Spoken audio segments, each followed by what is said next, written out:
That was the record before us, and here we are, pre-recorded, because we did this a few weeks ago, because we're not here at the moment, are we? We're away in that. I'm Ricky Gervais, with me Stephen Merchant. Hello there. And Karl Pilkington. He's not actually with us. No. He'll be in some of the best of clips that will be coming up shortly. Yeah, this is just us, isn't it? This is just us. We did this, when did we do this, Rick? A couple of weeks back. Hold on, what is it? It's the 27th today. Yeah. I enjoyed Christmas. I loved Christmas. I loved Christmas. I had a great time. What did you get?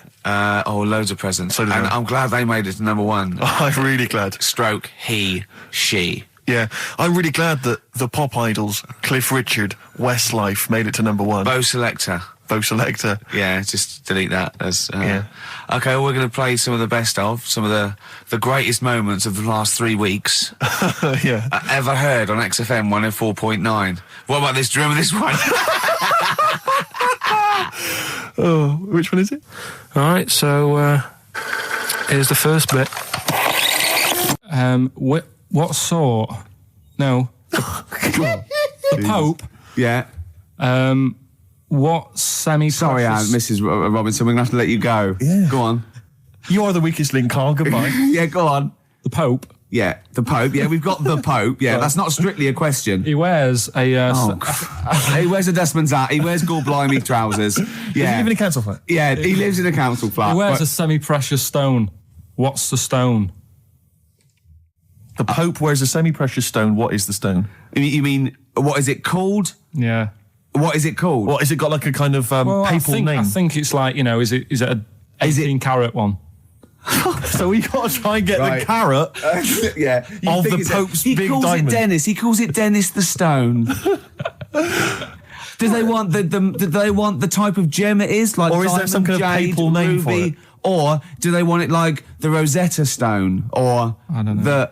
I can't. Play a record. Play 2 record. Let's not. Where's your head at?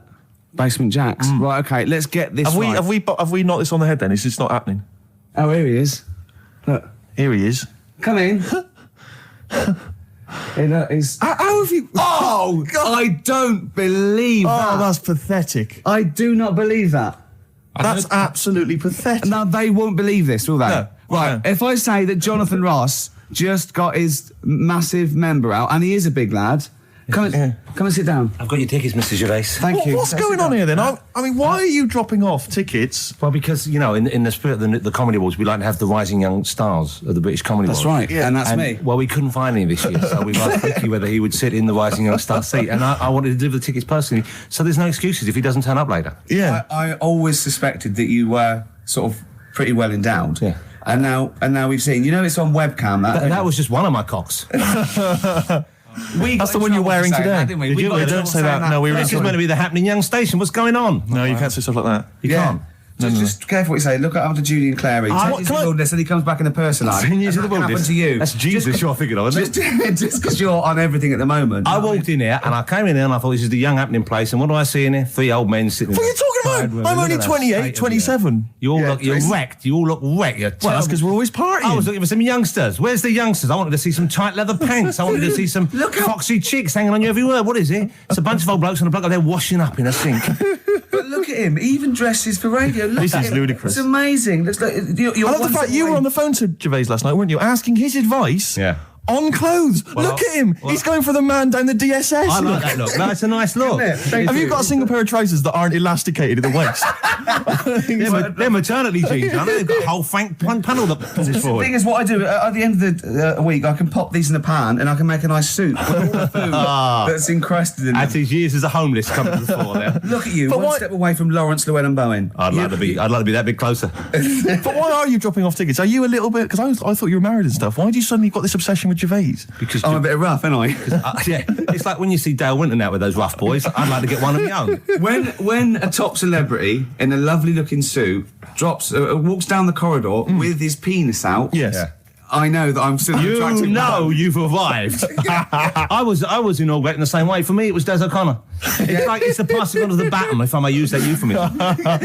and you've been battened. But it's fantastic. Well, it is a pleasure. I don't think I'm complacent just because I'm mixed with people like you. I still wake up and think, I don't believe it. I'm mates with Jono. Can I just point out one thing? I was listening to the show last week and I heard you, as always, revealing a little too much about yourself, if you don't mind me saying so. Yeah. Steve, not as much as you. No, but that was just for the benefit of the room. Yeah. And talking about when you used to occasionally urinate in the sink. Yeah. When you were around my house last time and I came in and you looked a bit shifty.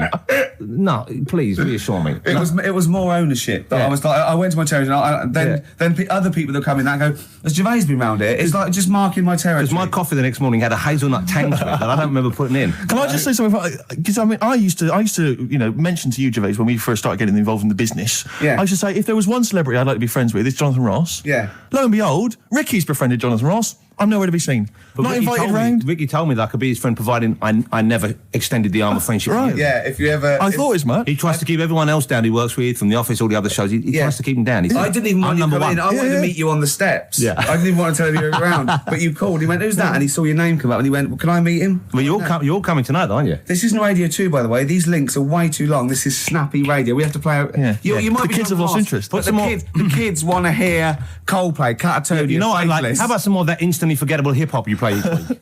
One of those obscure hip-hop hooey. That's the worst feature on British radio. You should be ashamed of yourself. Wait a minute, I've heard your quiz on Radio 2. You're having a laugh. The hip-hop's had its day. You told me that one. Put it away. Put it away. I'm Carl. Carl, how you doing? I'm all right. Got a question for you. Right, man. Got a question. Yeah. The Pope. Yeah.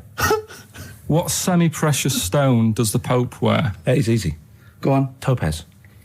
Is that the right answer? I don't know, I might have wrote it down. I'm really sorry, Jonathan. It's not what he publicly admits to, but I have to know because I was hanging out with him at the Groucho one night and he was saying, oh, look at this, look at that topaz, go and buy that, look at that. Vatican City. Look at that, we can make a nice ring out of that, he said. Didn't go anywhere, but thanks for asking. I better go, I've got to go and buy some winkle pickers. Thank you very much. Okay. Enjoy it. Stephen. Yes. Carl, I wish I could say it'd been a pleasure, but actually it was quite creepy. See you later. And we just had a text here that says, and I don't know what truth there is in this, as ever, but John says there is apparently a nude bike ride today in Hyde Park. Now, I can't believe that's the case, because I don't think it's allowed, is it? You can't ride around with your veg, can you? I don't know. Why would you want to? Well, good point. On a bike. On a bike, I love the fact that that's what disgusts him. I want. Do you know what? If we did appeal for a nudist to call in, I'd want a very specific sort. I want a German nudist, a middle-aged man called Helmut. Okay. If there is any, or the closest one to it. So I want a middle-aged man from Germany. If your name is Helmut, you're in. But I'll accept Hans. Carl would be good, wouldn't it? All right. Yeah. I think I'm wondering if the age might. Maybe we could broaden that. Okay, just a German nudist bloke. Right. Could he at least be fat? Can I find a fat German fella? If your name's Helmut, we're going to give you a big prize. Yeah. But any fat German fella who likes to get his sausage out. Sure. Okay. It's sauerkraut. Yeah. What's the phone number? 0871 222 1049. It'd be good just to get an email or a text over the contact, won't it? And then I can just call them up in the week. Sure. And 83936 is the text number. I don't know what our audience demographic pans out like, Rick, but I'm suspecting that's probably a fairly small fraction of our listenership. I know, but there must be someone out there. If you know a fat German who likes to get his tackle out, phones are going. Straight away. Just answer it, Carl. Just answer it. Just pot luck. it could be anything. Well, just see what it is. To be fair, it could be a nutter. But just say hello. Just tell your turn. It's not straight away. He'll stay there, won't he? He'll stay there. Well, answer it. Answer it. Leave it. Answer it. Oh, you see this? It's gone. It's gone. There you go. He bottled it. So, just as well. Well, you took too long to answer it. There's a vicar in Australia who's started sort of doing his services and all that in nude. Hot, isn't it, out there? Yeah, Where'd you get the churches aren't. Churches are pretty cold. It was on some website. Of course it was. Yep. Just saying about a vicar and that who's there's a lot of nudists and that who want to get married. Do it, don't mess about with the wedding dress and that. Just snip up. Cheaper, isn't it? Well, I suppose it's so. I suppose if you believe in God, you believe that that's the way to be, innit? Because Adam and Eve and that. Yeah, but then in Adam and Eve, the shame made us dress up, didn't it? Yeah. Eating the apple and things. Yeah, but God didn't want that, did he? No, he wanted to see it all. He was loving it. He was having a whale of a time getting a life full of all of that, and then the snake said, cover yourself up. Stitched him right up. The brilliant Blur, Out of Time on XFM 104.9. One of my favourite singles of the year, and that's another thing. We'll be playing our favourite singles of the year, as well as our favourite clips of our own show. Rick, I imagine if people have got a bit of Christmas money, they're wondering what they can spend it on. Office DVD? Well, other than that, these guys have got some ideas. What, adverts?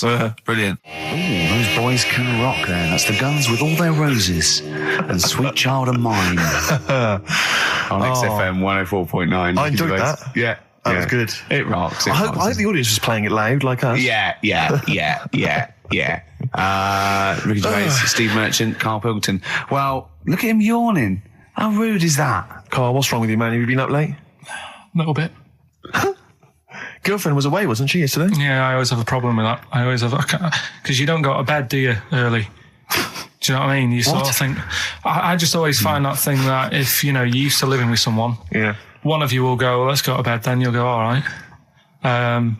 But when you're on your own, you go, you just forget to go to bed. I just stay up. Okay, stop eating now, Carl. You've ate all the food. That's just a plate. All right. Okay. Yeah. No, I stayed up and watched, there was a thing on about Dracula. Right. What, Dracula? And I found a flaw in it. Go on. Not the fact that he's the living dead and and drinks blood to stay alive and he doesn't reflect and he can in turn into a mirrors. bat. Well, and you can go on. The mirror thing, you can't look in mirrors, can he? Well, he can look in mirrors, but he can't see himself in a mirror. Yeah. That still doesn't work. Go on. It doesn't work at all, Carl. It doesn't work Go anyway. on. No. Well, Centre parting's always really neat. His centre parting's always really how does he do it if he can't look in the mirror? Blood on the floor or something it was called. Rubbish. I love the flaw in the Dracula film is that his centre parting's too neat. How did he do it without a mirror? Oh. Was it a documentary about Dracula? No, Yeah, there was the real Dracula. The real Dracula. Yeah, the real Dracula. The It's true just a film. It had blood on the floor or something. It's called. Yeah. It's rubbish. We had a little lunch yesterday, didn't we? We did indeed. That was a nightmare. Yeah. I hate going out with you two. I was explaining to Carl, right? I like to excite Carl's imagination, right? And if it involves chimps or monkeys, all the better. Brains he likes, parts of the body, deformity. I know where to, what buttons to push. And I told him about this thing. I don't know if any of you out there know about this, but there's an experiment they did in the 50s, a clinical psychology experiment where your two hemispheres of the brain, okay, they're joined by a thing called the corpus callosum, right, which is just a little flap of skin, like a little scarlet lead that joins your two hemispheres. And what they did, they cut that in half, and they thought it was a cure for schizophrenia, but what it turned out to be, or epilepsy, I think, I can't remember, was that your two sides of your brains didn't function together. You couldn't get information. I was telling Carl all this thing, and one of the things I told him was that they did it on a monkey, and it fought itself over a nut. Like its right arm was connected, by its left lobe of the brain, and it was fighting over itself. And Carl went, instead of thinking this is amazing experiment, he went, would it have been happy if you'd given it two nuts? Yeah, I know. Well, you started off by explaining it. I remember you mentioned, because I was watching the two of you as you were describing it to me, you said, of course, one side of the brain deals with symbolism. And as you said the word symbolism, I noticed Carl drift away from looking at you, pick up his mobile phone and start pressing buttons randomly. And I thought it was the word symbolism that got him. And I noticed it took you just a moment longer. And I think the first thing you said was, when did I lose you? Yeah, I knew I'd lost him. It's extraordinary. And he doesn't even try to disguise I said it. nomenclature at one point as well. Right, yeah. And I knew I was dicey with death there. Yeah. But I told you tried to look it up, didn't you, on the web? You didn't find anything about it, did you? The spelling of it's what is it again? What's the word? Corpus callosum. Yeah, so I couldn't do it. No, it's no point. Yeah. Don't bother. Give up. Don't bother. Give up. So if anyone knows any interesting facts about that But yours hasn't been cut in half, has it, Carl? That would, again, might explain something. I'll tell you what we will be talking about later. I don't know if you're sort of aware of them, Steve. Go on. Bonobos. Oh, I don't know much about bonobos. I told him about he was looking for stuff. I said, put in bonobo. He was having no luck with chimp. And they're a form of chimpanzee, but they're even closer to us, evolutionarily speaking. They've got their social groups are more like ours. They're more intelligent. And he was loving it, weren't you? So is it human bonobo Carl? Is that how it works on the evolutionary ladder? Chimp Carl. Yeah. Talking about them. So we're talking about bonobos. You're excited about that? Yeah, That's coming up in monkey news? No, I think it's a bit of a monkey bonus. Because my auntie Nora, she same thing, pumped her with loads of drugs. She used to have a cabinet next to the bed is like boots. She's got loads of stuff, right, for all sorts of stuff. And I mean, she's not that old, but she's on loads of stuff, right? She's a bit coked up, is she? She called up my mum once. And, yeah, you told us this. Go on, tell it again. And she said, "Oh, how are you doing?" And that. She's all right. Bit worried though. My mum said, "Why? What's up?" She said, "I've been breaking wind." So she goes, "Well, you know." She says, "No, but this one is going on and on and on." And she was like, she was like, what do you say? What's like passing wind, farting for 5 minutes. one thing, not like, you know, trumping and then nothing. Yeah. Continuous drone of a fart. Yeah. I don't think she had. How big was she? She must be the size of a barn. No, she's not that big. She's good for her age. No, but I mean, quite slim. No, It's but just- fighting for 5 minutes. Where's all the gas? Was she circular breathing? Was she sucking it in with her mouth? It was just, I don't know that much about it. But she called up my mum. About 2.5 minutes in. Could you hear it in the background? 2.5 minutes in! 2.5 minutes in, she called my mum up, and it went on for a further 2.5 minutes. Oh. And she just stayed on the phone, did she? Where was... Going, well, can you hear that? Well, Did she hold the phone next to her arse? Listen to that. She was off the ground. Trying to work a tune down. she was actually hovering. She was 4 foot off the ground when they found her, the ambulance men. The cat's dead. Don't light a match! Don't light that cigarette! Yeah, it's like that advert. The kids come home from school, switch on the light. Yeah. There they see Granny hovering, turn the light on. Be careful if you have an elderly woman at home. Yeah. Drugs make you fart. so that's what I'm saying, you know, just let these people... What are you saying? No, wait a minute, what are you saying? I'm saying let people enjoy the life they've got left. No, you're not. You're saying don't put them in hospital, leave them at home to die. No, I'm not. Give them a Rubik's Cube and let them die. That's what you're saying. Yeah, I'll tell you something now, right? Steve, I'll tell you something. I didn't want to do it because it brings the show down. But she did die. Who, the blue-handed lady? Yeah. How do you know? Because I said to my dad, how's the woman next door? She said, oh, she went last night. They've got an old fella in there now. God. So, there you go. So, wouldn't it have been better to leave her at home where her friends and family can call and speak to her, even nip-dap round if they want, you know, with a cat, I imagine. No, it's definitely a cat now. What was that cat's called, that you imagine? Probably, I'm seeing like a big ginger one, so I don't know, something like, I don't know, maybe ginger or whatever.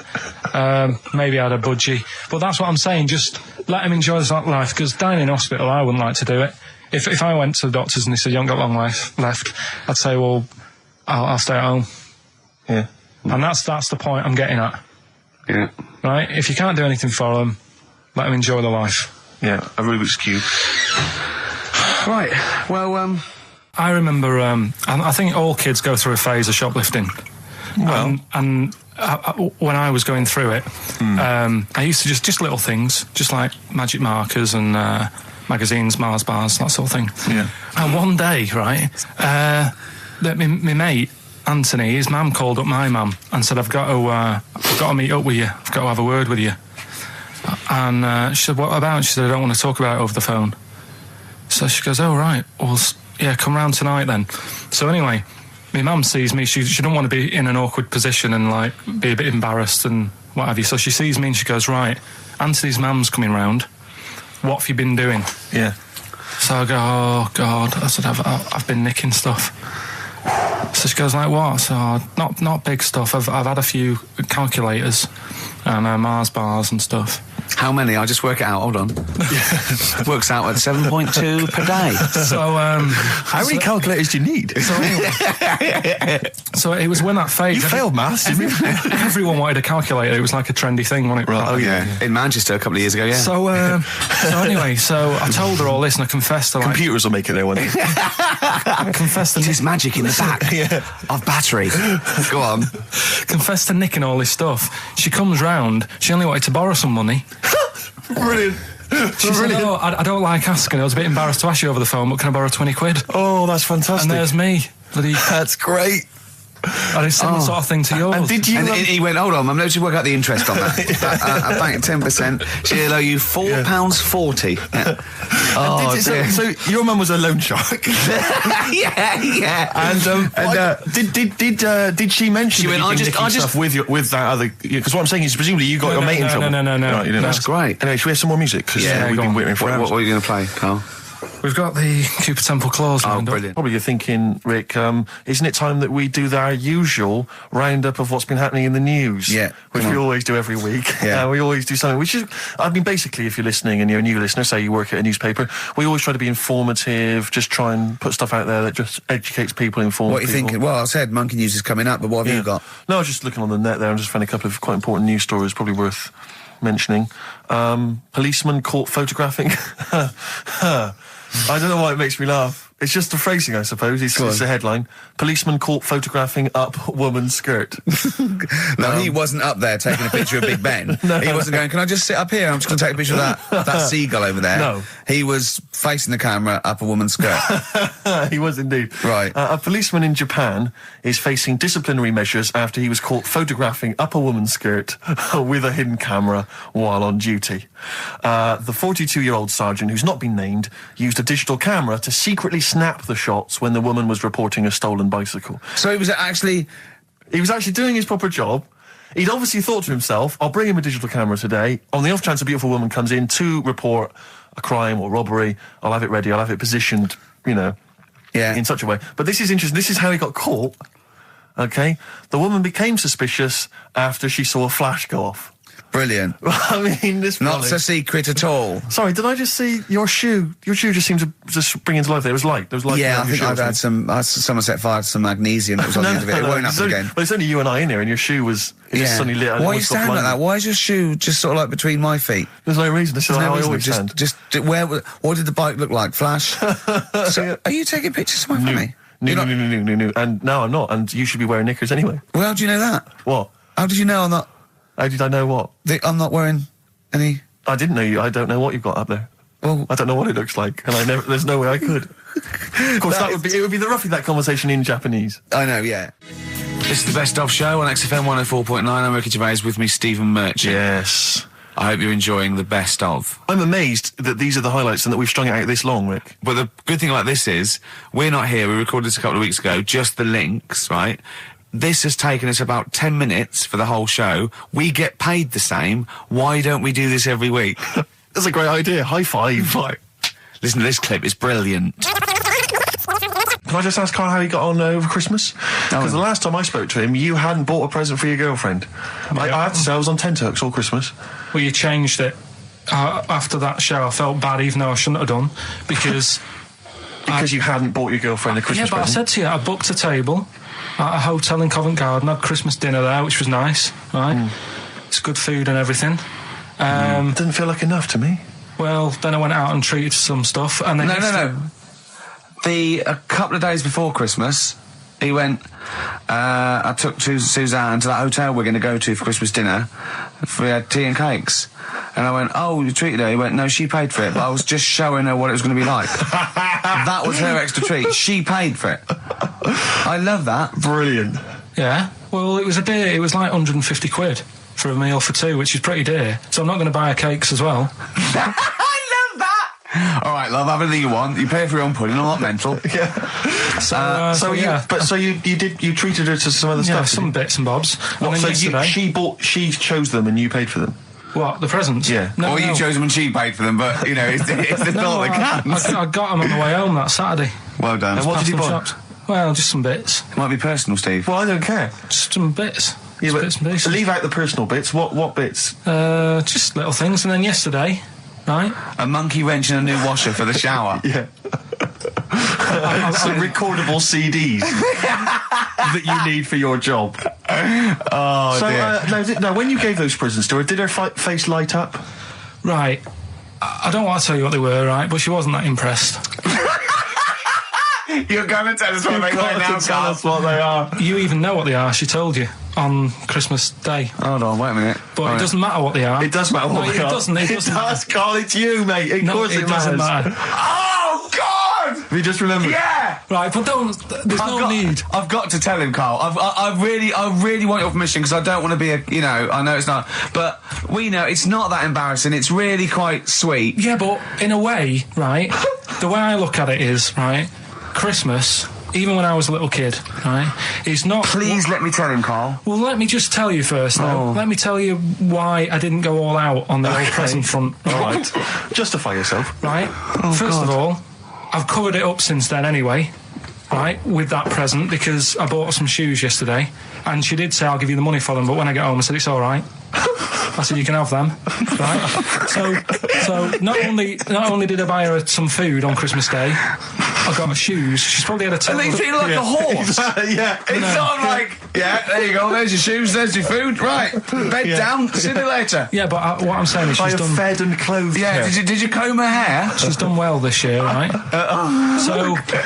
The thing She's done well this year. It's like you're a single parent living on a council estate with a smack problem, and you still managed to buy them some Lego. When I was a kid, right, it wasn't about what you got.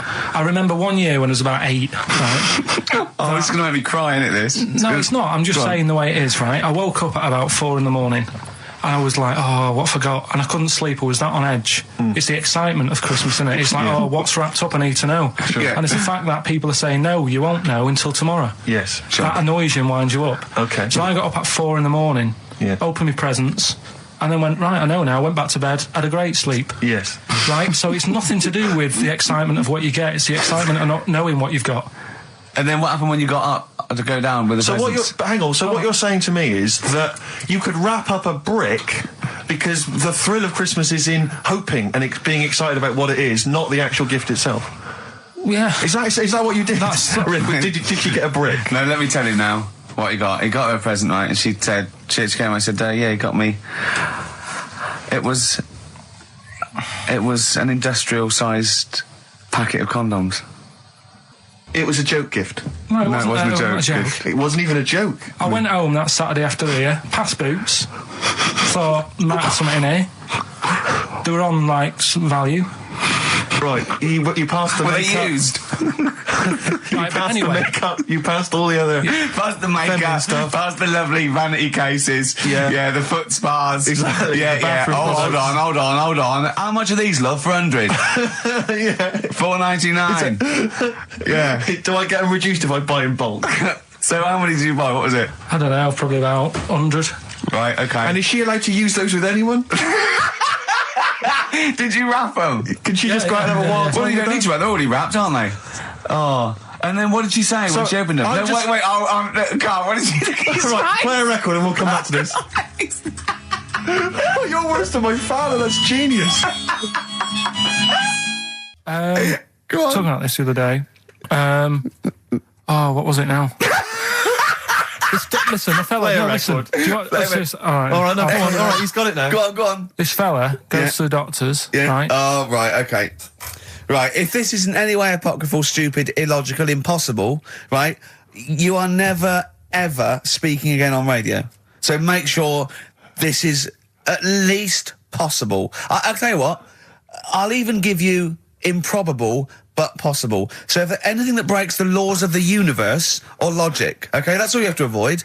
On you go. Right, so this fella, right, he goes to the doctors because he's got earache. Right, okay, if a chimp's living in his brain... Go on. So he's got earache, he's sat in the waiting room and his ear's all bunged up and it's hurting a lot and what have you. So the doctor comes out and he goes, right? And because his ear's all bunged up, he doesn't hear it that well, right? So he thinks it must have been me, right? So he wanders in. Keep going. Anyway, I'm going to hate this. I can just feel it in my bones. Steve, I'm going to let you take over. Okay, let's hear it. So the doctor says, sit yourself down there, right? So he sits himself down. He goes, right, take your pants off, right? So he's thinking that's a bit odd. Anyway, he heard that though. He apparently he took his tackle off. The doctor did some operation. What, there in the waiting room? No, in his office. In his office, yeah. What? Wait. So he removed what? His genitals? Yeah. In his office. Why, Carl? Because he hadn't called him in. Oh, he'd called in the bloke who wanted his testicles taken off, and he didn't do it. What? So the doctor went out and said, Mr. Jones, who's here to whip off your cock and balls just here and now, right? Bloke comes in, didn't it? It must have been me. So the bloke who wanted his balls taken off didn't say, I think he said me. So he didn't interrupt then. So the bloke goes in, he starts taking his testicles off, and he doesn't say, I'm here for me ears. What are you doing with that? Right, there was this. This is what it's like about getting presents and stuff, right? With my mum and dad. Go on. My mate Colin, right? Colin Bailey. Oh, right? yeah. He had a little Sinclair Spectrum, right? Computer. Yeah. Which was like the thing to have at that time, right? Yeah. You used to always go round to his house. The deal was... Not the one you had to play through the window because you weren't allowed to. No, that's another lad. Oh, right? yeah. This is a different lad. And the deal was, he came to our house, and my mum gave him a pie. And then I'd go round to his, and I'd stay there for a few hours playing, Hungry Horace and stuff like that on it. Right? Now, my mum and dad knew that I really wanted one of these computers, right? So I waited about a year... Came round to Christmas Day, I thought, I reckon might have one. Turned out, they bought me the wrong one. They bought me a ZX81 instead of a Spectrum, right? And, Christmas Day, I'm there trying to load the games up, it's not working, I'm thinking, what's wrong, right? And the thing with me, when I was a kid, I used to get quite sort of agitated. This is the moment. Right? I found out that it needed a RAM pack to make it work, right? Looking in the thing and it's saying, and make sure you put your RAM pack in the back. And I was like, oh, where's the RAM pack? And my dad's going, I don't know, I've got you the main bit. That's it.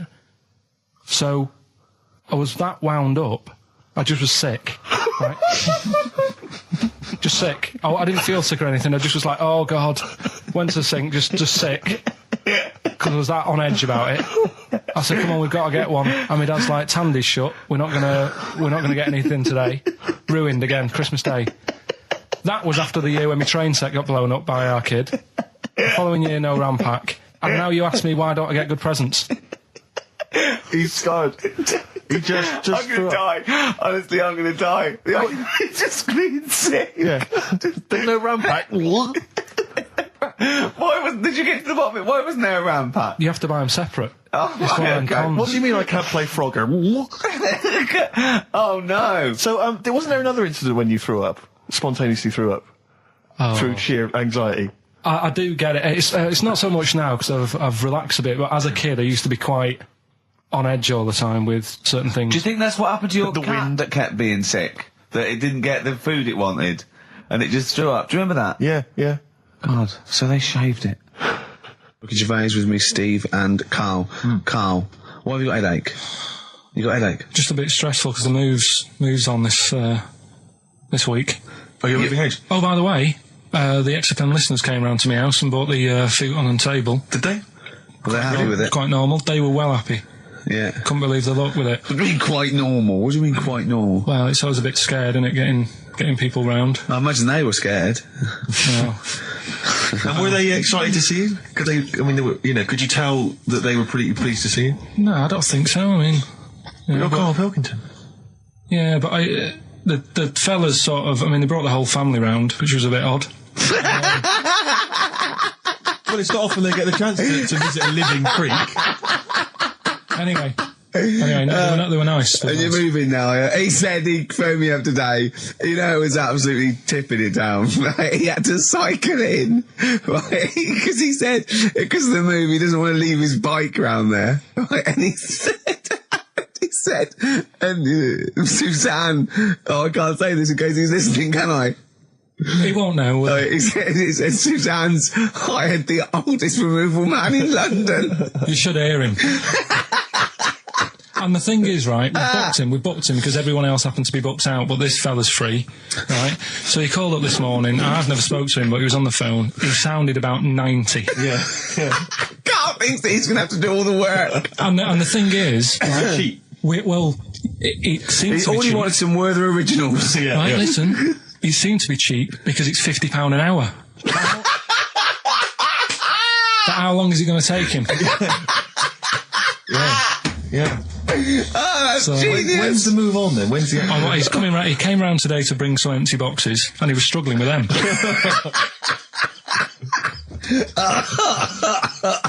So it actually happens on Wednesday. Oh, God. Anyway, so...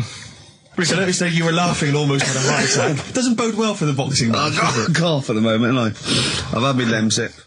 This is the Best Of Show on XFM 104.9. I'm Ricky Gervais, with me Stephen Merchant. Yes. I hope you're enjoying the Best Of. Do you know what a fable is? I've got a rough idea. Okay, it's a thing that uses sort of metaphor, analogy, just to explain sort of morals. I mean, they're very old for a start, and it's all. I'll give you an example of one. A quick one. Oh, the one about the dog with two bones. He goes to a dog's got a bone. He sees a reflection in the lake, and he thinks, "Oh, that dog's got a nice bone. I'll have that." And as he goes to get that one in the reflection, he drops the one he's got, and that's one about I think I was told one when I was younger. Go on. I think it was one. This young lad, he's got a dog, right, and he sort of is about 8 years old, and this dog, he's had it since he was about 4, and it's a bit tired now, and he chucks sticks for it, and it doesn't go for it, and he's saying to his mum, "Oh, I want a new dog because this one's useless. It doesn't do what it doesn't have any fun with me." So they say, "Oh no, but Rover's a good little dog. You should look after it." And he's like, "Oh, I don't like it. I want a new one." So they buy him a new puppy. And it's running around, yapping about, and he's loving it, and he's playing around with it in the grass. And then one day he goes to the park, and he's messing about and rolling about with it, and he falls into the lake, right? And the little puppy's like yapping at him, and he's going, help me, little dog's yapping. And then the old dog comes and gets his collar, and it pulls him out of the lake, and he goes, "Oh, God, why did I forget about you? You're the better dog." And he loved that one again rather than the puppy. I got a feeling that was Lassie. Well, yeah, that was an episode of Lassie. What's the moral? What's the moral there, Carl? What's that telling? What's that explaining through analogy? Sort of, don't forget the old. Look after old people. I remember there was one I heard once about a young boy who got trapped in a lake inside a cage. But he loved his trainers so much he wasn't going to get them wet. But even though he had to get out there, and even though he thought that was the important thing because it's material value, he actually drowned, and the trainers were no good to him then. Got some new ideas for you. Go on. Well, they've all been blinders in the past. Go on. Did you do any competitions when I was away? Did we? I think we did, didn't we? Did we give away a DVD? Did we? Yeah, we did. Yeah, go on. Yeah, right. Go on. Anyway. Well, I thought some... This isn't like radio, is it, as we know it? This is just people talking. If the mic's on, it's luck. Yeah. If anyone's listening, I've no idea what they think of this show. It's not a show. Not in the traditional sense. No. Okay, then you're going to change with that, Carl. Because a show suggests a certain form of presentation. Yeah. A certain pride. And when we do present dare I say it, some planning. Yeah, and when we do, it's ruined by him pressing the wrong button. Yeah, but I've got some planning here. Go on then. Quizzes. What I did was, when I was on holiday, right, you said, come up with a new idea, right? So the best way of coming up with ideas is sort of... thinking. Sort of nicking a TV show name and then twisting it a bit. Yeah. So... Or just rip off Simon Mayo's idea completely. That's good advice for anyone out there. I didn't... Yeah. If you're interested in ideas. Carl is presently running a course writing for TV. Yeah. And that's the lesson one, isn't it? Just rip something else off. Just do it and change the title slightly. Yeah. Well, go on. This one I haven't really got... I don't know what to do on the game, but I'm thinking... Strike It Ricky. That's all you've got? That's what you've come up with. How long did that take? What is that? I just thought it sounded a bit like Lucky. Forget that one then. Yeah, forget that one. Okay, yeah, well, no, good. No, we all have hits of this. Even Spielberg's, not all his films, can hit the. Go on. Right. No, okay, no, it's a good. Go on. Yeah. Remember Big Brother? Yeah. Do I remember Big Brother? No, go on. Big Mother, right? You call in. If your mum's heavy, you win a CD. What do you mean? How can you prove that? All right, forget that. Right, ER. Here's one. Right, ER. Good one. No. Yeah. No. The Price is Right. Remember that? Yeah. Right. The Price is Ricky? No. The Rice is Right. And what I do, I read from an Indian menu and a Chinese menu. You tell me whether you have pilau or egg fried. He's a genius, isn't he? He really is a modern. that one. Go on then. Let's go into this one. Let's not cross this off right away. Go on then. What do you read from what? Well, I'll get a couple of menus from like an Indian and a Chinese takeaway. Yeah. And I'll go like, chicken korma. Well, could I just suggest that as it's an Indian, it'll be pilau, and anything you read out that is... Yeah, but you don't know which one I'm reading from. What, the chicken korma's Indian, isn't it? Yeah, so you go pilau. But then Well, you might as well say Indian or Chinese. No, because then the name wouldn't work. The rice is right. Okay, yeah, I forgot you're working for the title backwards, aren't you? Okay, yeah. I'm so confused. I don't know where I am or what day it is. A programme that they've been in on Channel 4, right? Can you cross that out? We're not doing The Rice is Right I either. don't understand The Rice is Right. No, go on. I'll tell you that later. We'll have a game in the office, right? A game that they've been in on Channel 4, but has got really big viewing figures. Well, obviously not. Right. Or they wouldn't be binning it. Go on. Do you know 15 to 1? Yeah. They're getting rid of that, right? Are they? I'm thinking 15 Taiwan. Get some items that are made in Taiwan, right? Get 15 items, and I say what they are, and then you go, oh, I bet it's the vase. Or something. That's the one that's made in Taiwan. Yeah. Just explain that again very quickly. No, don't go. Cross it out. Forget that. Cross it out. 15 Taiwan. Tell you a job I don't like. What? I wouldn't want to be doing. The woman, there's a little woman who sits in the little snack stall on Finchley Road station. Yeah. And I don't know how to describe it really. She is surrounded by snacks. She can't move for snacks. It's Does it look like American Beauty, but with different... Not dissimilar to that. Yeah. It's a little hut on the station. And it's like, if you go to the seaside, you can put your head through one of those cardboard cutouts and it looks like you're a big fat person or whatever, and you can have your photo taken. It's like an equivalent of that, but it's just snacks everywhere. She's got bananas up to her chin. She's got chocolate coming down to her eyes, crisps either side of her. She can't move. She can't do 360 degrees. She's like packed in there. I don't know how she gets in there. I think they put her in there first, and they put, pour in the bananas. Yeah. Then they go pour in the nuts. She has 2 hours of makeup before they exactly, yeah. dressing her in there. Because I'll ask for something from the fridge, and she cannot turn her head to see. She has to go by feel alone, just to feel the fridge and get stuff out and pass it. And often I'll say, that's not what I wanted, but she can't. You've got to let her off. It's extraordinary. Dear. But there's no music playing. Does she have to sell her way out of it? Exactly. If it's a slow day, she's stuck there till the next day. Yeah, it's like a world-breaking attempt. Yeah. Carl, what job wouldn't you want to do? Well, any job. You're a lazy... You're joking, aren't you? I've done loads of stuff. I'm quite happy now doing what I'm doing. Yeah? You look happy. Trying to think. You sound happy. Yeah, I mean, calm down. You on drugs? I'm all right. Are you on happy E? before England have won and that. I'm happy for them. Yeah, go on, happy for them. I'm happy in that. Yeah, what do you mean happy for them? We are England. Happy for us. Yeah. I mean, we didn't play. I did very little towards it. No. It was mainly Johnny Wilkinson. Yeah, I barely contributed. Switching on the TV was about as much as I did. Exactly. And shouting, come on! Yeah. Talking about jobs and that, though, I was reading the other day about, rubbish jobs that people have had and stuff. I haven't got time when I'm at work, man. I just get on with it. I'm not squiddly diddly. Fingers in pies, different jobs. Go on. Do you know Ivor the Terrible? Ivan. He, his Russian, that was the Welsh fella who was bloody awful, but not as bad as his Russian cousin, Ivan. Go on. He had a fella doing some work for him, right? This fella built his house. After it was done, right, the terrible fella was like... fella Ivan. He was going, oh, it's brilliant, you've done a good job there. Yeah. I don't want you to build another one like that. Took his eyes out. Just stopped him making an house like that. Yeah. Blimey. That's bad, isn't it? Why didn't he take away his trowel? Then he could have seen, but he couldn't have built a house without a trowel. You can't build a house without a trowel. Yeah. I suppose he probably later thought that once he'd been nicknamed Ivan the Terrible. Yeah. He thought, why? Because you gouge people's eyes out. Yeah, but I didn't want to build another house. I know, but take his trowel away. What would I have been then? Ivan the crafty at most. Exactly, yeah.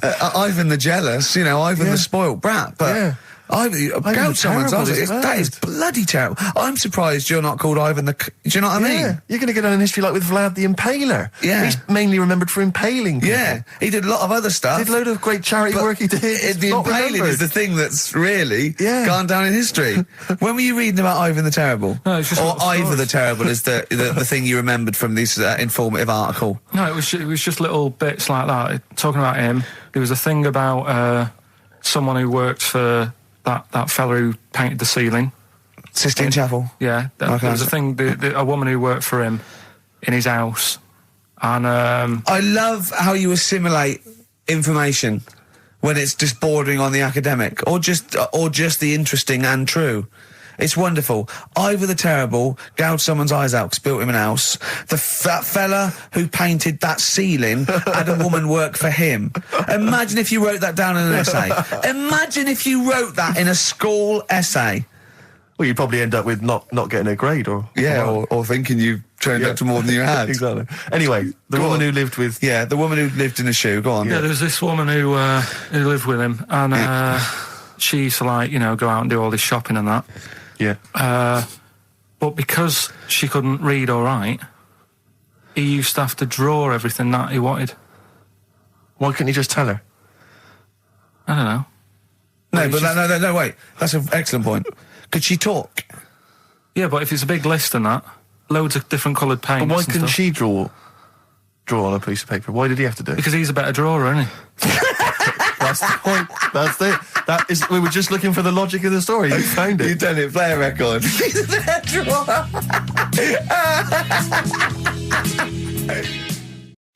Coldplay, Speed of Sound.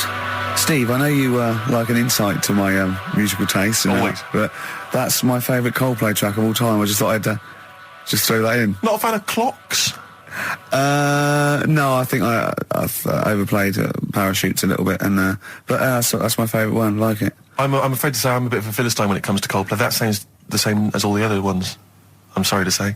Oh, you'll have to meet these boys one day. Yeah, I'll tell them to their face. I don't care. A little bit rock and roll. I don't care. Well, I'm Ricky Gervais. That little funny little Wurzel type voice over there is Stephen Merchant, and with us our producer Karl Pilkington. All right. Whenever we say producer, of course, that is in inverted commas. Yeah. Done with the fingers. Well, he didn't have it. I wanted to play some off my iPod today to record it because they didn't have it here. It's a great track called Anthony and the Johnsons. He didn't even have the lead. He went, right, it's difficult. And he went, is it any good? I went, yeah, it's really good. He went, well, why haven't we got it here already then? That's the paradigm, is it? If XFM hasn't got it, it's no good. Four Non-Blondes doing well, is it? That's still in the cupboard, is it? Unbelievable. We're a little bit annoyed today, aren't we, actually? I'm really annoyed. Yeah. All that stuff we did last week, that Landau sent us some sparkling wine, and we thought, right, you shamelessly plugged it. Yeah. How many times you mentioned it? About 20 times. About 20 times. Well, the finale was hitting Karl on the head with a cork. That's on the website, by the way. Okay. RickyGervais.com. Go there and see Karl being hit in the head with a cork, right? Yeah. We said, look, send us free stuff. We'll talk about it. Nothing. The I mean, cupboard literally is nothing. empty. The cupboard is bare. No one has thought. I tell you what, there's those guys from The Office. Yeah. I mean, let's be honest, Rick. We are taste makers. We're opinion formers, you and I. Yeah. And you'd have thought if anyone was going to send us some free stuff. Yeah. It makes me fume. And do you know what it is? It's because PR people and that, they've realised no one's listening. But not only are we going against all our principles and losing our dignity just for some free stuff. And integrity. Yeah. We're going against XFM policy because obviously they would have got thousands of pounds for Landauer to be mentioned last week. 20 times. No, wouldn't they? It's 40 quid, isn't it? It's 40 quid. Yeah. For 40 quid for a 9-minute advert. Exactly. So advertise your quality stuff here. Yeah. Jeff's Garage. Cheaper than some other garages. Actually, if Did we play an advert once for a tattoo parlour? Yes! Do you remember that? I'm sure we played an advert for a tattoo parlour. What tattoo parlour can afford to advertise on a radio station? Unless it's a tin pot one like this. Oh, God. Oh, got some good music today, though, Steve. Oh, really, I hope so. I'll be the judge of that. Go on, AC/DC. Oh. Have you got a bit of bare skin you need colouring in? Come along to Ron's Bike Shop and Tattoo Parlour. He'll write Mum on your hand and give your Harley a tune-up while you wait. I can't believe no one wants to advertise with us. And that only costs, what, 20 quid? Yeah. And they play that. I mean, I turned down millions of pounds to do adverts because I think it's beneath me. And I thought last week I'll give it a little bit back. I'll excite all these people who want to get it. Nothing. All I'm thinking is, Steve, either our cachet's gone down, no one wants us anymore, right? Which is impossible, surely. I would have thought so. Or we're on a tin pot station that no one listens to. Now, Ding! Correct answer. correct answer. Unbelievable. I'm having to hold on the pop shield of this mic because it keeps falling off. It's embarrassing. It's awful. I mean, oh, God. Well, Carl, what are your thoughts? Why have you stuck it out here? Nothing better coming in, I thought. Well, I'll tell you why, because you're always on holiday. You don't do a lot. You get paid, well, doesn't he, really? He's a moany. He doesn't try and get on at all. He doesn't deal with people. He moans about everything. And, so he's... I'm alright. I've got my own little room and that. Yeah. Like a cage. It is like a cage, isn't it? And he can shut the door. If people walk past, he goes, shut the door. He doesn't want them looking in. He's like a miserable old chimp. We noticed today how much he is simian, isn't he? He's very strange, actually. We maybe should try and get a picture on the website because Carl's arms are particularly chimp-like. It's very, very strange. Because he's got that he's got long downy hair. It's and not the like, long extended knuckles. Yeah, and his totally round face that sort of the chin goes back and the dome of his cranium. I think, quite seriously, I know we sort of share about 98.5% of our genetic material with bonobos and chimpanzees, but I think he's got a little bit more. Yeah. I honestly think he's a little bit of a throwback. Just his line, they just kept to this sort of really the ugliest one in the cave and the tree, and he really didn't come out of it. I'm not saying you are, I don't think you are. Yeah, you're chimp-like. No, it does annoy me. My hair annoys me on my body and that. Because I've got like hair on me little toes and that. Have you? And on the legs. Would you see your little toes? Can you pick things up with them? No, tried. Okay. Well, that's the finale of this week's show. We're going to see if he can play a record and put the fader up from a tyre while swinging in a tyre, just using his hairy toes. Yeah, I've sort of got hair all the way, but then it just runs out where it should be on the top of your head. Yeah. Is this part of the reason why you're always uncomfortable about being nude or around naked people? Is that partly the reason? Do you think because you look so grotesque? Well, when I'm on holiday, I don't really like wandering about without a top on unless like it's a quiet beach or whatever. Sure. So what would you normally wear? Need. I just have like a nice sort of light, summery, sort of linen shirt, maybe, just a few top buttons open. Yeah. But I don't like... The naked body isn't that nice anyway, is it? You know what I mean? Whatever it is, if you're a cat and you're shaved, you don't look that nice. Do you know what I mean? But with I think you'll find a cat is naked even with its fur on. Cats don't wear clothes. No, but what I mean is, a bald cat isn't that good. You know, it does me head in that I'm bald. I'm not, I wish if I could have hair, it would be nice, but that's life. Would you prefer animals to wear clothes like Mickey Mouse does? Or Goofy? You know that I don't like nudist and all that. We've done it. But don't you think sometimes you could sort of like maybe fancify it a little bit? Like if there was such a thing as an ape salon, and there isn't, Carl. There isn't, right? Would you give a orangutan a trim, maybe sort of his hair? Because some of those look like they're going bald, but they've got a comb over, don't they? They should just have a shave. When it's like that. That's what I did. Just take it back. And the underarms as well. Yeah, they've really got a lot of underarm hair. Even the women ones. Really? Yeah. That's disgusting. I know. I don't know. I don't even know why they breed. I don't know how they laid some of those horrible old hairy ginger orangutans. Yeah, they are particularly grim, some of those. I know, yeah. The big ones. I know. Ginger ones. Yeah. You can't be happy, can they? What is that? Where did that happen, the ginger thing? Why do people give them, like, a hard time and that? Well, you just gave them a hard time then, so why did you do it? You were just buying in, were you, to people do sort of give...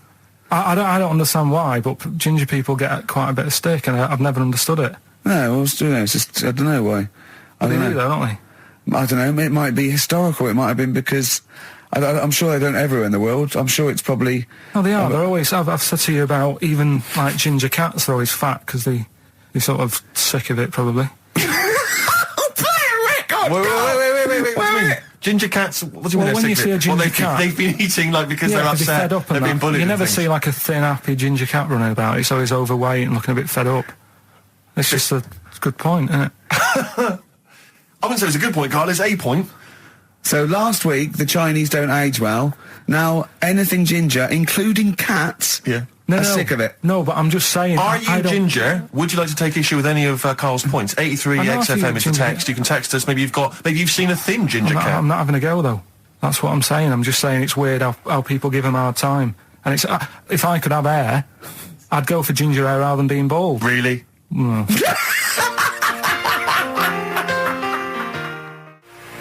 Landed from Ben Folds on XFM 104.9, Ricky Gervais, Steve Merchant, Karl Pilkington. Had a fax. Never mind champagne and freebies like that. Forget that. We're not doing that anymore. It didn't work, okay? But we are still in demand.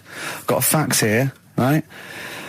So a guy says, I produce a programme for the BAS scientists, right? Wintering in Antarctica. Now, what this bloke is saying is, there are scientists, right, researching in Antarctica, and they're already locked away and sort of like out of touch because they can't get to them, right? But they're soon going to be living in 24-hour darkness, because through the midsummer here, it's darkness for 24 hours for like 3 months, and they're totally cut off, and he's trying to get some stuff together, and he wants us to record a message, and it said every year they choose a celebrity to do something, a message of their choice. They had Rolf Harris, David Attenborough, Jonathan Ross. This year, Ricky is the popular choice. So I'm up there with Rolf Harris, David Attenborough and Jonathan Ross in terms of the vote amongst some scientists stuck in a hut in Antarctica for 3 months. I think they just got cabin fever. So that's another poll. So that's another poll I've won. A British Antarctic scientist in a hut poll. If I was trapped in a little room with several other men for 3 months of pitch darkness, sexist. Or indeed women. Yeah. I can't imagine why I'd ever want a message from Rolf Harris. Why would Rolf? I mean, David Attenborough, fascinating. Well, I assume it is it's the animal. I assume they're researching penguins or something, aren't they? If they're stuck in there, or maybe seismic activity, or maybe polar shift. I don't know. Possibly if he were researching kangaroos. Yeah. He knows about all animals, doesn't he?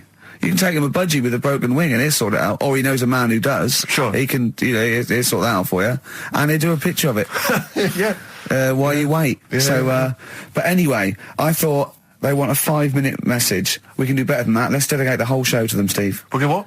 Dedicate the whole show to them. What was it? Trouble with my diction? A little bit. I'm just thinking again, we've got to slow down because these guys are there, they're working, they're busy. They're used to speaking eloquent English. Exactly. They were used to talking to intelligent, educated people. Yeah. So Karl should be something of a surprise to them. I imagine they'll just flood back early and come back to study him. So this is this show is dedicated to all you I know nothing about them. I don't know how many there are.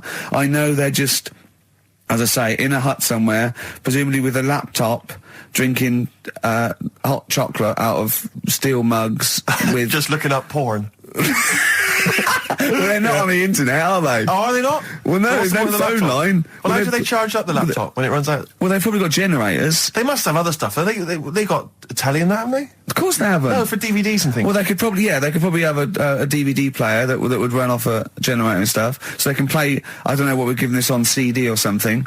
But and what are they?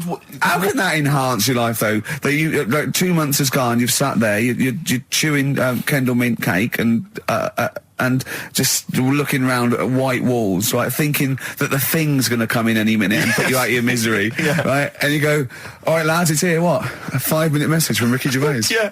Who? The fella from The Office? Oh, yeah. Go on. I mean, so I don't know how I can enhance. I mean, one of them's going, I voted for Ricky Martin. What? Yeah. But I don't understand what they're researching. You say penguins, but that's just a hypothesis. Well, I'm assuming that because it's Antarctica, where the penguins live. Is there anything else there? What else is going on? There's presumably climate differences and... Well, yeah, because it's a landmass, isn't it? Arctic's just on ice, and Antarctica is actually a continent. It's a landmass, so there's stuff there. But presumably not in the winter. I imagine it's like 10 foot of snow, and really not a lot happening. Sure. I don't know what they're researching. It could be astronomy, as I say. It could be some sort of seismic thing. It could be just testing polar melting. It could be penguins. I have no idea. I haven't got the information. I don't think they want us to go into what they're doing. I suppose they already know, yeah. They probably want to know what's happening in the world well, we've got the man here. That's an interminable 5 minutes for them. We've already wasted that 5 minutes. They're going to put it on excited to hear from you, and they've just got 5 minutes of us discussing what they might be doing. What I'm worried about is this bit. So, well, for these 10 people there, we've just annoyed the 200 listeners we've got. Because they're thinking, what's in this for me? Well, we'll have fun along the way, and what I think we're doing, they've been stuck there, as I say, they're out of touch, they don't know what's happening, so Karl Pilkington is the man We're going to have a break, we'll have a song, maybe some ad breaks, and then Carl is going to let these scientists who are stuck away in the darkness know what's been happening for the last couple of weeks. Is that all right, Carl? Well, I don't really follow the news, so they probably play know a more. record, I was going to play a ask them record. what's been going on.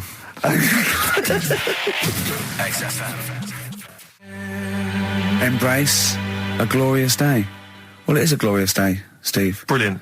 Every day's a glorious day, isn't it? Well, it is when I'm with you. Yeah, love the world. Yeah. So these scientists, they're stuck away in the darkness. Let's tell them what they've been missing. What's the highlights, Carl, of the last Ricky Gervais and Steve Merchant and Karl Pilkington, by the way, XFM 104.9, etc. What have they missed for the last... just do the last few weeks. What have they missed? Remember, they haven't got newspapers, they haven't got telly. What's the... Look at him, he's looking at me like I just said that in Arabic. What don't you understand? Think what's happened. Think what they haven't got that you know about. What have you seen and heard in the last couple of weeks that they couldn't have? Well, like on the news and that, what's gone on in the world and that? Yeah. Well, or just things you've done personally. I think that'll be of less interest. Yeah. Pope's dead. Okay. I like you. Pope's I dead. imagine that. Imagine if that was them breaking it to them. Yeah. Like they're listening and you go, what's happened? The Pope's dead. Well, don't say like that. Break it to us gently, Carl. I think that's better than how they do it on the news normally, though, isn't it? They make What? a big deal out of it, and you panic a bit when it's breaking news, and you think, oh, there's a war on. Yeah. And you go, Pope's dead, and you go, well... So you've just he was used that old. short, sharp tactic. I said Yeah. it softly, ripping though, a didn't plaster I? off quickly. I just said it softly, didn't I? Pope's dead. When you know all that coverage of the Pope with like these millions of people that had gathered in Rome and stuff, I was thinking about, you remember we talked about the Queen Mother, and they were queuing up to see the Pope. Yeah, lying like in state. 4 hours to And get once a again, I glimpse. couldn't help but feel if they'd popped him on some kind of like dessert trolley and just wheeled him past everyone else, they could have got that done in about 3/4 of an hour.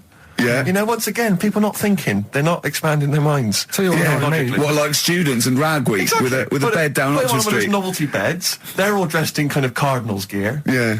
Just, trundling off and down the... Yes. But it's the way they also said they've now got a new Pope. He's hardly new, is he? Why didn't they learn from the last one? Sure. Keep taking on old people. Yeah, yeah. My dad couldn't even get a gig in B&Q. Oh God! So who have we offended? I mean, the thing is, it's clever because soon our offensiveness isn't going to be sort of like we're feeling about offensive. It's going to be like we're going to be living with Salman Rushdie. Yeah. Do you know what I mean? The things. I mean, that's pretty. Don't have a go at the Pope. I'm not having a go at him. It's good that he can carry on working and what have you, but I thought everyone had to retire at like 60 or whatever. Like, bloody hell. But, whatever, if you can get away with it. Yeah, why couldn't your dad get a gig in B&Q? I mean, he goes there a lot, doesn't he? He goes there a lot. That's why, if you're just joining us for this one-off show because you're trapped in a bunker somewhere in the Antarctic, you should know this of Carl's dad. He's a thief. He steals things, and we've openly discussed this before. He steals this from other elderly ladies and elderly people. Perhaps. Oh, he's not like Raffles, though. He doesn't go into their house. He's not a gentleman thief. No, what's it? Don't people put? Let's put this in context. He's not a villain, but sometimes when people leave groceries lying around in a public telephone box. No, what it was, where they live now, they've retired, right? They've moved. I won't say where they are, but somewhere quiet, right? And it's so quiet. It's not a witness relocation protection scheme. But because there's only about 8 people live in this village, it's not worth like the like corner shops. There's only 8 people living in the village. It's quiet. The village of the damned. So anyway, rather than keep the shop open, you're meant to call up and go, all right, Harry, I need some milk today. Right. And they stick it in a phone box outside in the shop, and my dad found that out. So when he's been out, just stop off at the phone box, have a look at what's left lying around. Yeah. But of the 8, there's 8 people in the village. My attention would be instantly drawn to the dodgy Mank fella. Mm. Do you know what I mean? It seems in Manchester you can probably get away with this. There's a lot of scum up there, but down in this little village, you got little Miss Marple type and a little, country policeman. He's stopped doing it now. Anyway. Has he? Stopped doing it. Yeah. Cleaned up his act. Yeah. Good. All right. So the Pope's dead. Any other big news? There was that thing I told you about last week. The foot-long spider eats chicken. What does this mean? mean to them, they're going to think that the world's been taken over by them. It's not like there's never done it. We're not going back. There's a foot-long spider on the loose. Are these people bright, though? Well, let's have a look. Antarctic scientists. Yeah, they've probably got an O-level or two. You're looking at penguins all day. Yeah. So how bright have you got to be? What do you mean? Well, what are they doing? Well, I don't know, do I? But they've been chosen. There's probably cost millions of pounds to set them up there. Oh, Karl. I'd say this is like, for scientists, this is like Big Brother. Do you know what I mean? This is like a big dinner scientist there watching this, finding out what's going to go on. There's little challenges that they give them, little tasks. It's like Celebrity Love Island without the sun and slappers. Go on. I think what else has gone on? Well, while you're thinking, Karl, I should just tell you now, you threw that question out earlier, why are ginger people historically mocked? We've had a couple of responses on the text, 83XFM. Again, as ever with XFM listeners, don't believe what they say, don't trust what they say. But one of them... have we got any respect for anyone in the world? I'll get back to you. Pete in Tooting, now, again, I think this is nonsense. He claims that the reason ginger people are disliked is because Judas was ginger. From the Bible. I don't know where he's come up with this idea. No, I've heard that. But I mean, are there a great many people from, the Middle East who are ginger? Well, that's probably why he stood out. Sure. And he was probably fed up, and he thought, I'll get him back. Yeah. Maybe... Unless he had his hair dyed ginger when he was on the witness protection scheme. Which presumably he had to go into after all came out in the book. What did he do? What did he do? He stitched him up, didn't he, to the Romans, didn't he, Judas? Did he do it for 40 pieces of silver or something? I'm not big on the Bible, but apparently... Incidentally, if you'd like us to stitch up any kind of messiahs for 40 pieces of silver, just get in touch, 83XFM. We're willing to do that for you as well. But that's one explanation. There's another one here, which is, again, I don't believe this for a moment. It says, ginger people get a lot of stick because in Elizabethan times, people with ginger hair were told that their mother had slept with the devil. And that was why their hair was ginger. So there's two options. Maybe if you've got some more, you can any more spurious thoughts, then get in touch. 83XFM. But yeah, I don't know. No, there might be truth for both of those. I mean, the point is that if either of those are true, they were already being picked on. If you know what I mean. Right. That's the point. It's sort of like maybe that's not the total root of it. Well, the Judas thing might be the root of it. The first big ginger to do something a little bit. So if he was bald, then old bald people would be like, get a hard time on that. Yeah. Well, we do mock you behind your back anyway, Karl. That's going on, don't worry. So play a record and think of something that's happened to tell these poor scientists what's going on in the world. All you've come up with so far is the Pope's dead and there's a big spider. What is that? That eats chicken. The Pogues, rainy night in Soho. I hope there isn't a rainy night in Soho tonight, Rick. I'm sure you're one of those who agrees with me. So we just had an email here from a guy called James Lee. He says, hi, just writing a bit of info on the scientists in Antarctica. I'm a scientist who's just come back from one of the Antarctic bases called Halley. There are 15 people staying there over the Antarctic winter. The scientists are looking mainly at the atmosphere, things like the ozone hole and meteorology. Right. I think there are 6 scientists staying over the winter, as well as a doctor, electrician, mechanic and a carpenter and so on. And so he's saying they do listen, they have the internet, so they maybe could listen to the show on the internet. And if you get the chance, say hi to Francis and the rest of the winter is for me. Sure, no problem. Yeah, thanks, James. But yeah, there they are. That's what they're doing. That's what they're up to. But why are they asking you for a message though? When I mean, have these people got families and that, or are they convicts or? No, what do you mean? Of course they got. But they probably do get messages from their family. Well, why are you doing one for one? Is that, I mean, do you know, like you see it in, like, Porridge and stuff like that, where if someone's in prison and no one visits them, and they sort of look a bit fed up on that, is this message that you're doing for like, people who don't get a letter in the post from... Brilliant. So they put this on the shelf until someone doesn't get one. All right, Hargreaves? Yes, sir, I didn't get a message today, sir. Yeah, I've got a message, Hargreaves. I've what, sir? Hargreaves, you have got a message. Really, sir? From Ricky Gervais. Really, sir? And I give it... Don't talk, please. There are scientists listening. Try to keep the talking shit down to a minimum today. What's annoying me is, right, they're saying this stuck over there for months, but it seems to me like they're wasting a lot of time. Right? Why? Well, you're saying they probably watch DVDs. They're saying they've got internet access. Yeah. Yeah? Well, I'm wrong. Listening to messages, get the job done and go home. Well, well, then we don't have to tell them anything then, because they listen to the internet. If they've got the internet, then, yeah, it's a waste of time. Good point. Play a record. Well, hang on, before that, here's a good point. You've had a long time to research what's been going on in the world. We just had an email here from Nicholas who says, why haven't you told them about the recent Pig Olympics that just went on in China? You've missed that one, Karl, once again. Who won? XFM. First of the gang to die, Morrissey, XFM 104.9. I'm Ricky Gervais with me, Steve Merchant and Karl Pilkington. Well, Karl, you failed miserably. The scientists stuck away. Right, one more chance. What's happened in the last couple of weeks? Just one more chance to... What have you seen in the last couple of weeks? Well, like I say, I don't really watch the news and that, so right. I can't tell them about that. But in a way, I think they're better off not knowing. I think that's the only good thing about being out there, isn't it? Not knowing about the bad stuff going on. Yeah. So I can't help them there. They don't need to look at the weather, do they? No, don't enough. No. But tell you about the Pope and that. Yeah, pretty extensive. What about the EU Constitution and the no votes? What do you make of that? What are your views? What's the problem there? Oh, this isn't broadcasting, though, is it? This is nothing. Come up with something. Well, the fat baby that they found that was on the telly. Right. Well, what was that? It's just a little fat baby. That I don't know what. It's just a little fat kid and that. What? Tell what? It was on the telly. And but what was on the telly? You just said fat baby, fat baby, fat baby, fat baby on telly, fat baby on telly. You're meant to be telling them what's happened in the world. Tell me about the fat baby on telly. It's just they've found some.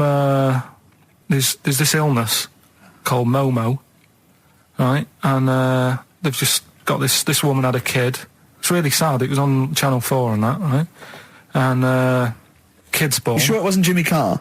Kid's born and that, right? Momo? It's called Momo. Isn't that Black Music Award? No, right, little fat baby and that. And there's only 3 of them in the world. These little fat babies. Right. And so one of them... They're in danger. How fat? Are you not telling what do you mean? How fat are they? 6 stone it was only 2.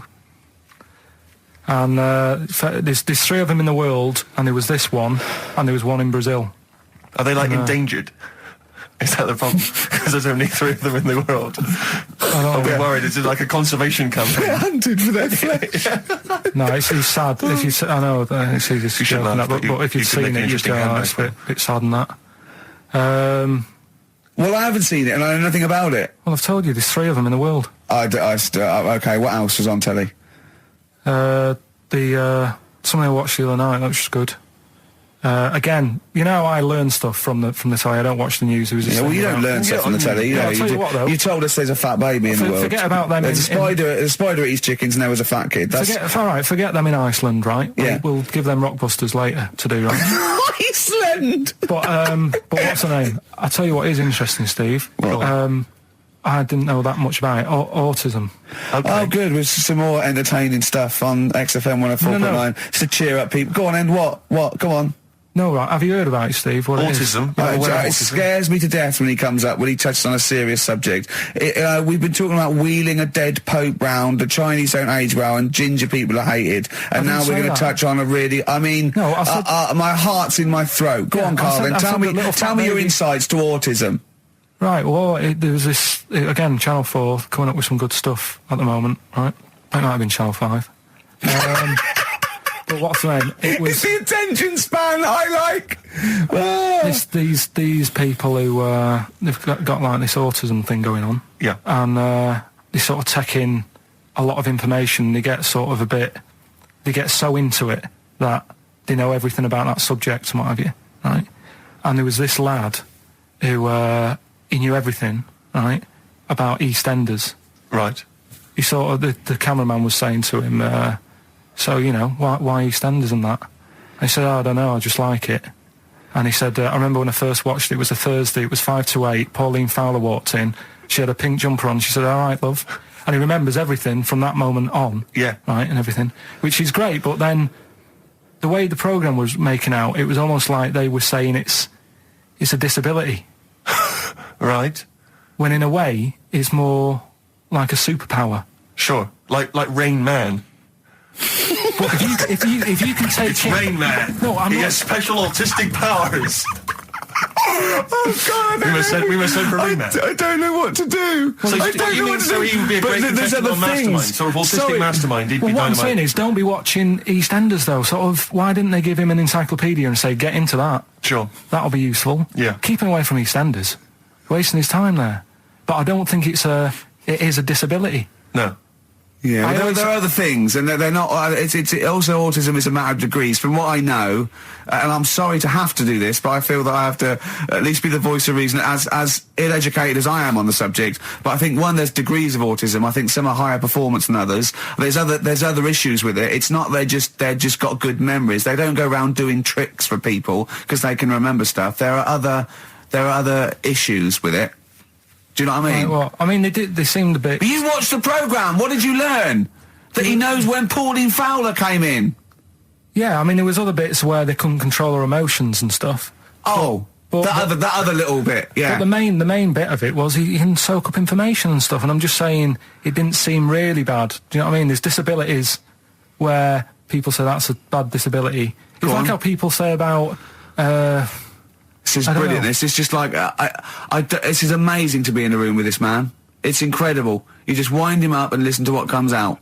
And I'm going to sit back now. I'm not going to defend you or explain anything. Just tell me about the other disabilities that are worse. No, what I mean is how people can sometimes easily get mixed up. How people are scared of like a cyclop. Well, at the end of the day, he's got a disability. A bloke. Who's scared of a cyclop? No, it's apart just from like Jason and his Argonauts. Where's this cyclop that you're scared of? No, I'm just saying in history and in books and that. No, not in history. History happened. Yeah.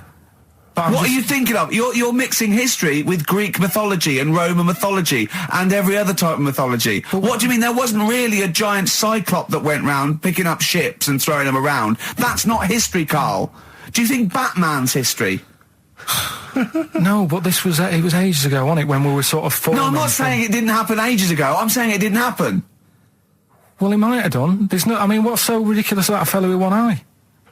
In the middle of his head, and he's big and scary and lives in a cave. Why is he scary? Because what if he had 8 eyes, I'd be scared of him. At the end of the day, he's got a disability... we'll talk about it in a bit. Bobby Womack, across 110th Street on XFM 104.9. I'm Ricky Gervais, with me Stephen Merchant, and over there, Karl Pilkington. Can I just remind people that... A man so stupid, it isn't actually offensive. I just want to put that out there. Yeah. Okay, good. No, just like to remind people that they can get in touch on the text, 83XFM. You'll need that text number shortly, because we're going to be playing Rockbusters very soon. Gav has texted in, and he says quite simply, what's happened to the webcam? All I can see is a bald monkey. Well... You're absolutely right. We'll try and get that sorted out for you. But we're rockbustering now. Should we do it now? Should we do it now? Set it up now. Okay, great. Yeah. Well, you should just remind people, Rick, particularly if they're trapped in Antarctica for the next 3 months, what this game is. Well, this is Blockbusters, just totally ripped off, and the clues are bands and artists. Carl says they're cryptic clues. They're not cryptic clues. They're more like, what word am I thinking of? They're tenuous. Some of them don't work at all. So it's really, are you in tune with a shaved monkey? I mean, it's nearly embarrassing to get the clue. I pride myself on that I don't really get them. And I'm sort of proud of that, because you shouldn't. Yeah. But anyway, I think I've given it a big sell. Yeah. Now, you do win Tat today, but the big prize is going forward to be in the draw in 5 weeks' time, when there's a signed Homer that I got Matt Groening to draw. If you go to rickygervais.com, you can see him drawing it. It's an original. Well, if they want to see it, they can go to xfm.co.uk/Ricky, and it's actually... Just click on it, you can have a look at it. Oh, you can see all the pictures there, can't you? There's also a signed Nigel Tufnell poster, and us three as Flanimals. But there's a little actually video clip. I was on rickygervais.com. You can actually see Matt Groening drawing it. Well, those prizes are the ones, the big prizes you can win in 5 weeks' time if you get to the grand final. In the meantime, it's the usual selection of mediocre gifts which will be given away. That we found in a drawer that people have sent us to give away. First up, we've got I think most people agree, the mediocre John Travolta film Ladder 49, which I think barely made it into cinemas over here. We've also got on DVD. And we're giving that away. We're giving that away. Brilliant. On DVD, the TV series Grumpy Old Men, which I think is repeated every single night on BBC Two. And that's free as well, is it? Yeah, that's free. Okay. Right. We've got the complete third series of Alias. Great gift, only if you've seen the previous 2 seasons. So, is that the one I'm in? I don't know, possibly. French and Saunders at the Movies, a collection of all their hilarious movie spoofs. Again, on television, I think, every Friday. And the TV series Operation Good Guys. Fine series, but you could see that on UK Gold most nights. So once again, an excellent selection. But if you win all those and take them straight down to Record and Tape Exchange, you will be able to get 2 albums that you actually like. That's exactly right. So people send us them, so they sort of get bigged up on the radio. So that's done. We don't need to worry about that. Angry. So anyway, then three clues. Well, hang on. Let's play the jingle. No, I haven't got one. You not got a jingle for Rockbusters? No. Well, do one quickly now. Okay. Rockbusters. Brilliant. All right, so we got 3 of them. Cryptic clue and the initials. The band. It could be a band or an artist. We've done all that, haven't we? Yeah. All right, first one. The fella let his wife know how he got the bruise on his leg. Right? Give us that again. The fella let his wife know how he got the bruise on the leg. He got a little bruise. Yeah, it's all. Imagine that in the Times crossword. You read it again, it's slightly different. Every time I look back at this crossword, it's slightly different. All the words change. It can't be cryptic. The initials there, CL. Right, CL. Fella got a bruise on his leg. He let his wife know how he got it. What's going on? Right, second one. All the muttering. And what's the next cryptic clue? Second one. That Potter lad had a lot of bottle doing all that stuff with the wizards and that. Right, he had a lot of bottle playing with the wizards and that. What's all that about? Right? I love it. He always says, "What's all that about?" TB there, band or artist, the initials TB. That Potter lad, he's got a lot of bottle doing all that stuff with the wizards. Right? And the third one, the Buddhists won't be able to get in their temple without these. What do they need? Right? The Buddhists won't be able to get in their temple without these. The initials TM. Right? 83936 is the text number. We don't want to receive emails from this because we can't be bothered. So just a quick text. Make sure you include all 3 answers. We're not interested unless you've only got. You need to get all 3. Yeah. But the winner may only get 2. But it's the first one with the most right answers. Yeah. And if that wins all those DVDs. Alias is a box set, to be fair. That's pretty good prize, that one. You could probably get two CDs when you take that down to Record Tape Exchange. And you don't need to see the first 2 seasons because you won't know what's happening anyway. Oh, okay, fine. I'm excited to think that there's some people now in Antarctica just scrabbling around to get a pen, just trying to figure them out. They'll probably stew on that for the next 2 months. XFM. Forward Inc. Gorillas on XFM 104.9 on Ricky Gervais with me, Steve Merchant and Karl Pilkington. Karl, okay, we've got to sort this out. We didn't meet again this week, and this is a shoddy show. I thought we had a sort of framework for it, but do you know what I mean? No, I thought it'd be, Karl could sort of tell him what was going on. He doesn't know anything except watching telly, late night telly on strange channels. Like, he gets all his information about the news on Anna Nova, and I mean, I even tried to help because Monkey News last week was awful. It wasn't Monkey News. It wasn't Monkey News. It was. I can't remember it. I've been away on holiday. Brilliant. Yeah, and the Monkey News stops. I phoned him up. There was a front cover of I think it was the Telegraph one day this week, and it was an ironic story. It was a fluff piece, but it was a funny story. It was about a monkey in a zoo that had a ruck with its father because it's adolescent. It was like the equivalent of like 16 to 18, and it had a fight with its father, and it escaped. It ran away, and it was like, an interesting story. Yeah. I phoned Karl up and said, "This is a Monkey News. A monkey has escaped from its cage after an argument with its father." And he said, "What was the argument about?" I mean, he thinks like Homer Simpson. Yeah. Amazing. What was the argument about? Like, the zookeepers are going, oh no, he's brought up his untidy room again. The father, he's caught him smoking again.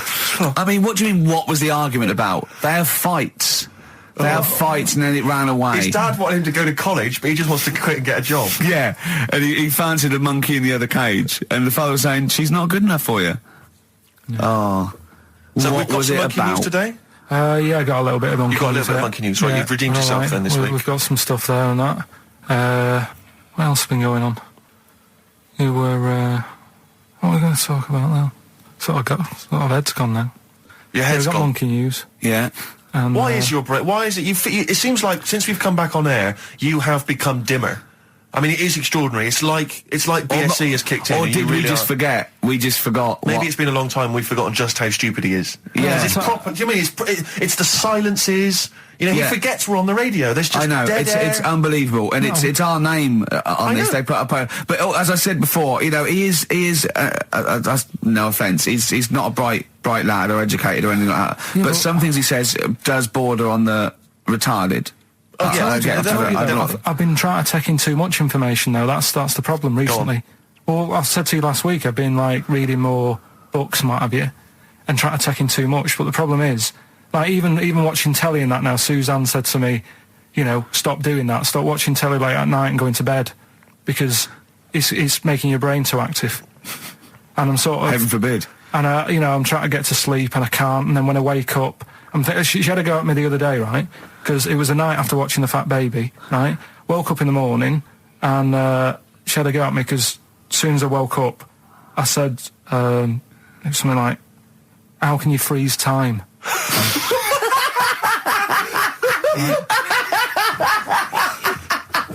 And she says, are you going to say good morning or whatever? I'm going to burst! Just imagine it, right? It's like the sun comes up through the window. Oh, she's right. Carl's like that, his little head. His eyes open, he goes... One of those floppy night hats. How can you freeze time? Oh, God. But it's because, like, whatever, the night before I might have heard that on the news or whatever, and it's just been sort of whizzing around my head. Sure. And, you know, it was a big debate. I think have they found a way of doing it or something? What are you talking about? They've done something about freezing time and all that. See, this isn't information. This is nothing. That is nothing, that. They've done something about freezing time. Imagine Jeremy Paxman coming on going, well, the issues tonight said something about freezing time. It's think before you talk.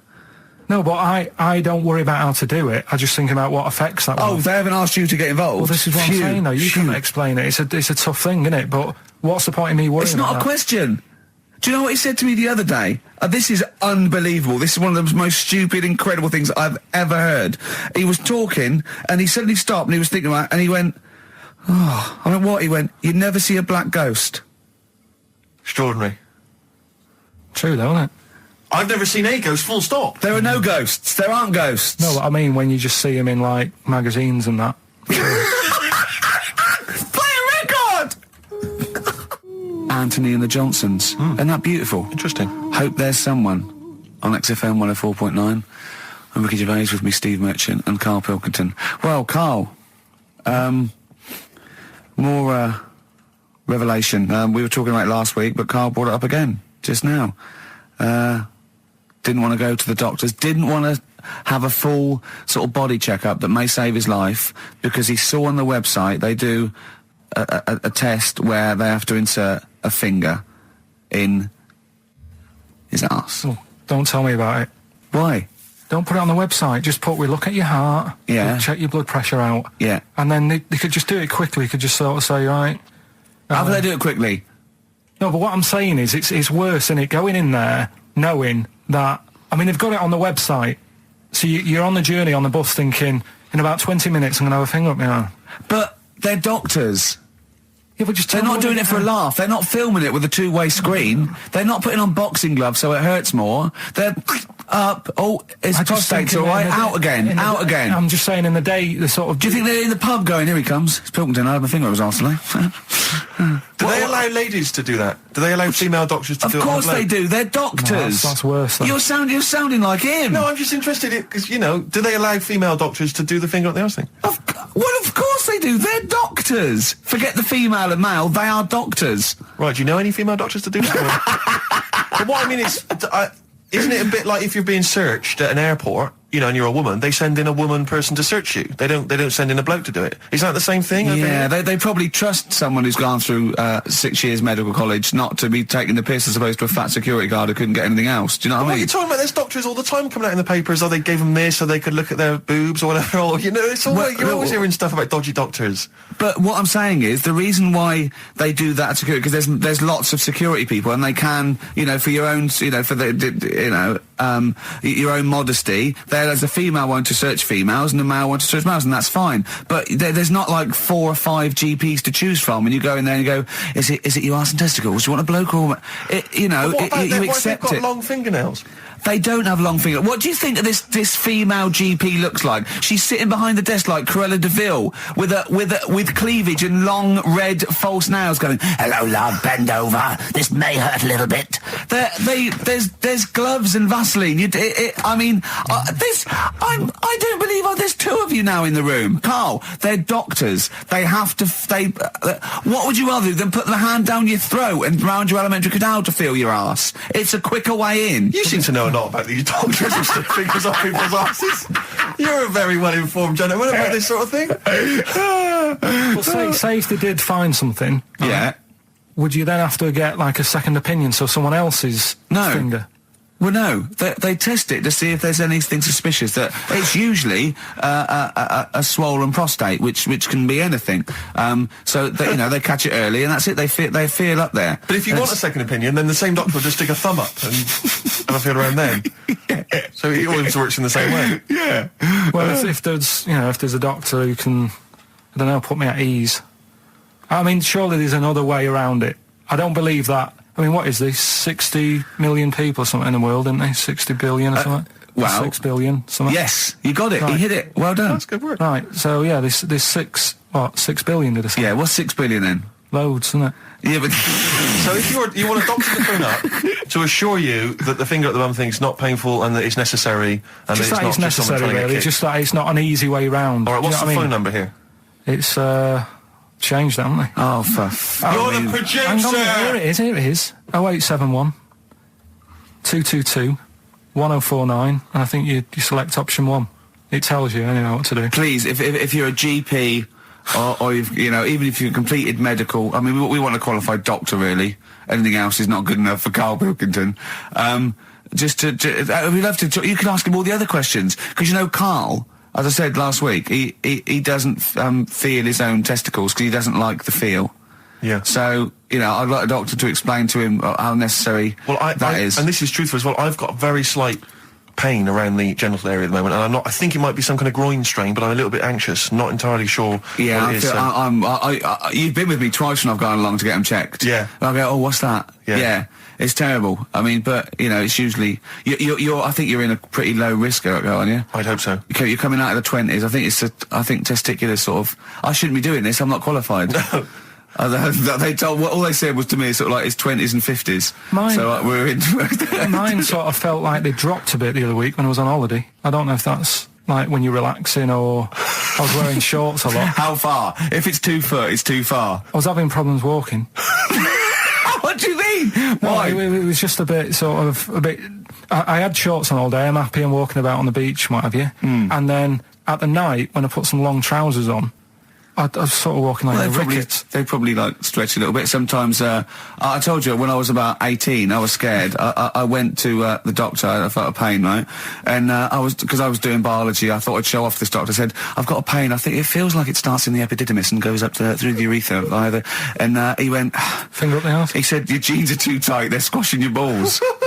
So we want a doctor like that. So what's the phone number again? It's 0871 222 1049. A qualified What do you doctor. mean your balls dropped, though? We've got to come back to this. I don't know, they just felt like... it's not too bad at the moment. I was all right on the way in, but it was I feel twinges all the time, but you never know whether it's just because you're in... but they felt like they weren't my own. Do you know what I mean? They sort of felt a bit like these are... There wasn't a bloke standing really close to you, was there? And You didn't get them mixed up, did you, on the way back? On the flight back? Someone else has got them. Take a leaf out of nudist books. They just walk around, they've got nothing on it. About nudists. Why? Well, let's play this ad break and that. And have you had another encounter? If we've got time, I'll tell you about it. Have you really? XFM. Right, we've got who's that on the line? It's Rob.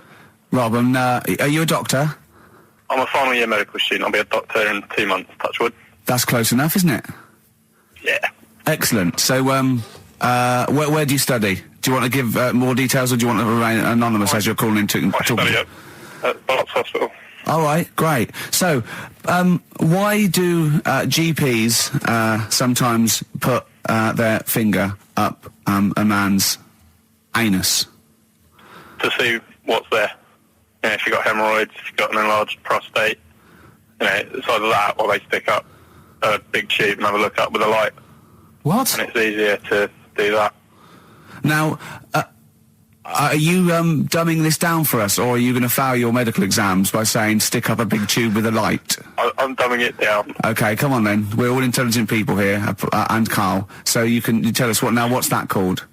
It's called a sigmoidoscope. Right. Nice. That was a clever test, wasn't it, Rick? 12 inch long. Yeah.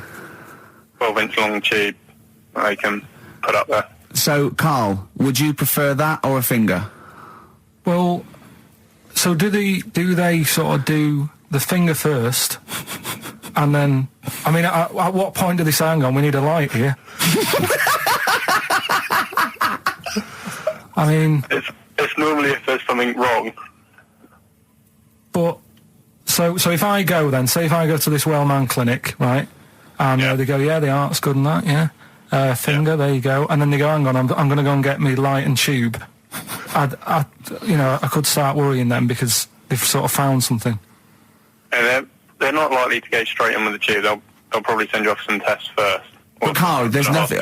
But you go to these places to put your mind at rest and to know where you are with your health. I mean, it's not that you go along. That's what most people worry about. They think that because I'll go along and they'll find something. Well, one, that's illogical. It doesn't heighten the fact they find something because you go along. And two, if they do find something, it's a good job you went along. I mean, I'm a hypocrite because I don't go to the doctor, but I've